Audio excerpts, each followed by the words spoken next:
रात के गहराते अंधेरे में एक व्यक्ति जिसका नाम राहुल था अपनी सबसे डरावनी यात्रा की कहानी सुनाता है।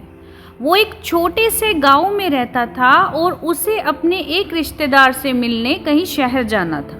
उसने तय किया वो रात की आखिरी ट्रेन लेगा। जब वो स्टेशन पर पहुंचा तो वहां का माहौल कुछ अजीब सा था। चारों ओर गहरा सन्नाटा, हल्की हल्की ठंडक और स्टेशन पर बस कुछ ही लोग थे।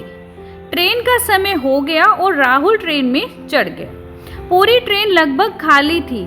उसने एक कोने की सीट पर बैठकर अपनी यात्रा शुरू की। कुछ देर बाद राहुल ने महसूस किया कि ट्रेन में कुछ अजीब हो रहा है। उसे लगा कि जैसे किसी ने उसके पास से गुजरते हुए उसकी गर्दन पर ठंडी सांसें छोड़ी। उसने पीछे मुड़कर देखा लेकिन पर वहां कोई नहीं था। जैसे जैसे ट्रेन आगे बढ़ती गई माहौल और भी भयानक होता गया। राहुल ने देखा कि उसके सामने की सीट पर अचानक एक छाया दिखाई दी। वह छाया धीरे धीरे स्पष्ट हो रही थी। वो एक बूढ़ी औरत की छाया थी जिसके चेहरे पर भयानक हंसी।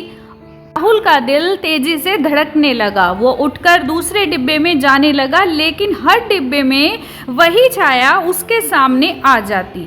राहुल की हालत अब खराब होने लगी थी। उसकी समझ में नहीं आ रहा था कि ये हो क्या रहा है। आखिरकार ट्रेन एक सुनसान स्टेशन पर रुकी। राहुल तेजी से बाहर निकला और देखा कि स्टेशन पर कोई नहीं है। अचानक उसे महसूस हुआ कि उसके पीछे कोई खड़ा है। उसने धीरे धीरे मुड़कर देखा।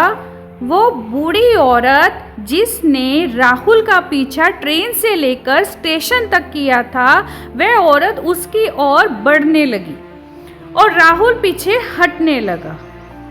तभी एक तेज चीख सुनाई दी और राहुल बेहोश हो गया।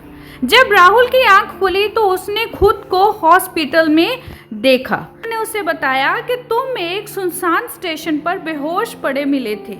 राहुल ने जो कुछ भी देखा था वो सच्चाई थी या उसकी कल्पना थी, ये समझ में नहीं आया। लेकिन उस रात के बाद उसने कभी भी रात की ट्रेन यात्रा नहीं की।